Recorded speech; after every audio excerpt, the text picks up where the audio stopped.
Baiklah teman-teman, Melbourne sampai beberapa tahun yang lalu pernah menjadi salah satu kota paling layak huni di dunia.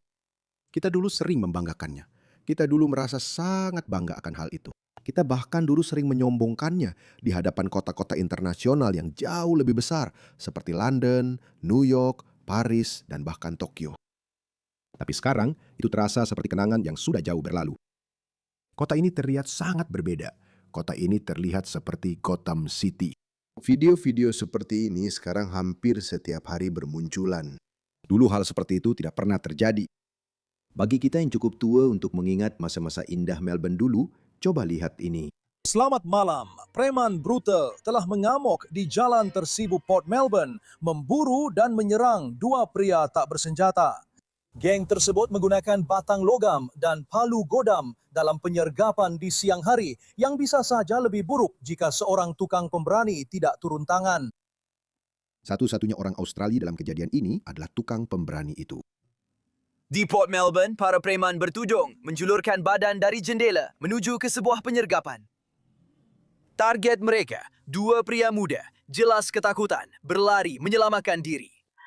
Para penyerang tertawa. Salah satu korban memohon belas kasihan, tapi dia dipukul, ditendang, diinjak, lalu dipukul dengan batang besi.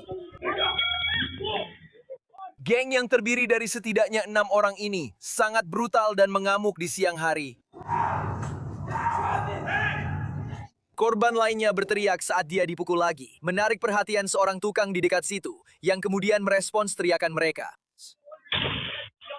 Suara keras itu adalah suara palu godam yang dilemparkan ke SUV curian milik geng tersebut. Sepertinya juga ada beberapa batu bata yang dilemparkan ke mobil itu. Untuk mencoba menghentikan anak-anak ini memukuli anak-anak lainnya. Maksudku, itu benar-benar sangat traumatis. Salah satu remaja bahkan mencuri palu godam sebelum mereka semua masuk dan kabur. Korban-korban mereka akhirnya berhasil melarikan diri. Tolong, aku tidak di sini. Maaf kawan, tolong. Tidak. Maaf, duluan. Dia tampak sangat tertekan, ketakutan, takut. Aku tidak percaya.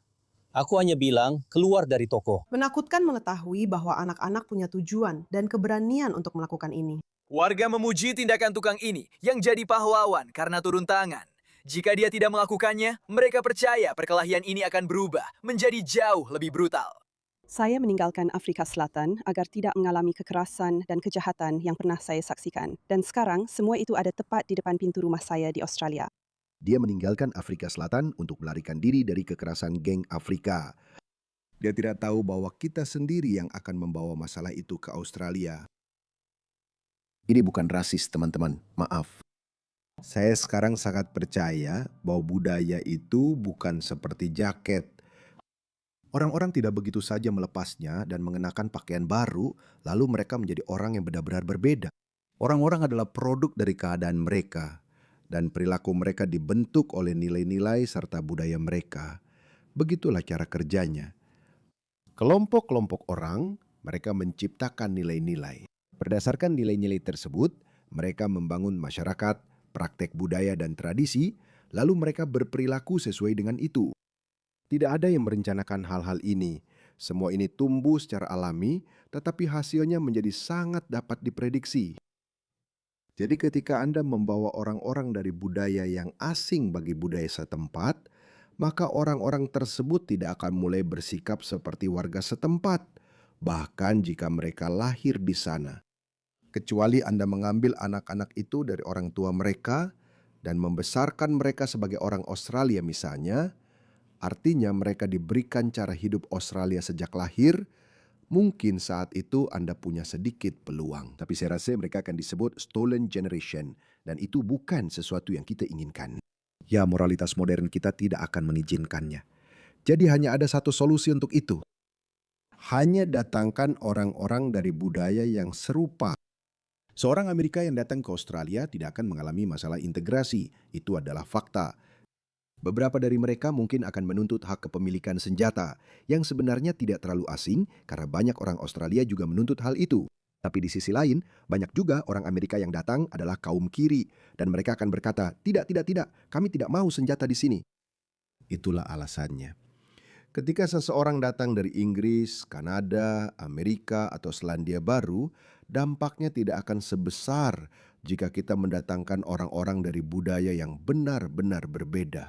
Jika kita mendatangkan orang-orang dari Suriah, Tunisia, Pakistan, atau Bangladesh, kita akan merasakan kedatangan mereka, dan itulah yang sedang kita rasakan sekarang. Tahukah Anda, kita sering mendengar argumen dari pihak konservatif bahwa 70% orang Australia bahkan tidak lahir di Australia. Persentase besar dari mereka sebenarnya lahir di Inggris dan Selandia Baru, tapi kita tidak melihat mereka. Kenapa kita tidak melihat mereka? Jika saya adalah diktator Australia, saya akan berkata, bawa semua orang kulit putih dari Afrika Selatan, bawa semua orang kulit putih dari Inggris dan berikan kepada para Islamis. Australia bisa menjadi negara adidaya, benar-benar adidaya. Per kapita, jika Australia hanya membawa orang Inggris asli dari Inggris, maka Australia akan menjadi negara adidaya karena kita tidak akan memiliki masalah integrasi budaya atau asimilasi. Orang-orang ini akan membawa kekayaan turun-temurun mereka.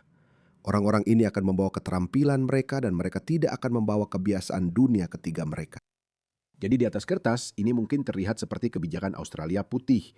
Tapi sebenarnya ini adalah kebijakan budaya barat. Kita seharusnya hanya menerima orang-orang dari budaya yang sudah terbaratkan. Hanya itu saja. Itu satu-satunya solusi. Banyak orang kemudian berkata, oh Haris Sultan, tapi kamu tidak berasal dari budaya barat. Itu benar sekali. Jadi saya adalah orang yang digunakan pemerintah untuk menjual ide multikulturalisme kepada rakyatnya.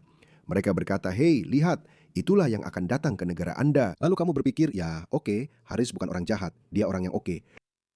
Tapi itu bukan yang kamu dapatkan. Ketika kamu mendatangkan 1 juta orang Pakistan, kamu mungkin beruntung jika mendapatkan 100 orang Haris Sultan dari jumlah itu. Jadi pada dasarnya, kamu sedang mempertaruhkan masa depan negaramu. Jadi solusi untuk masalah perjudian bukanlah kamu mengembalikan uang kemenanganmu, yaitu saya. Solusi untuk masalah perjudianmu adalah berhenti mempertaruhkan masa depanmu. Ya, jika kamu mendatangkan 1 juta orang Pakistan, mungkin kamu akan mendapatkan beberapa hari sultan. Tapi sebagian besar orang yang akan kamu dapatkan akan seperti Muhammad Hijab dan Daniel Hikikatu. Atau lihat saja Britania Raya. Itulah yang akan terjadi. Dan hal yang sama berlaku untuk orang-orang dari budaya kekerasan, orang-orang yang telah menyaksikan perang saudara, orang-orang yang telah melihat pamannya dicincang dalam perang suku. Bahwa ketika Anda membawa orang-orang dengan trauma itu ke dalam masyarakat yang sangat beradab seperti Australia, maka Anda akan melihat apa yang baru saja Anda lihat di Port Melbourne. Anda akan melihat apa yang baru saja Anda lihat beberapa hari yang lalu di Food Court Oakley. Maaf, harus saya katakan, mereka semua orang Sudan atau Somalia. Baru saja akhir pekan lalu, seorang Sudan lainnya menabrak seorang Australia. Jadi hal-hal seperti ini tidak akan mereda. Hal-hal seperti ini tidak akan hilang kecuali kita punya solusi yang sangat tegas dan tanpa kompromi untuk ini. Yaitu pelanggaran pertama, kamu masuk penjara untuk waktu yang lama.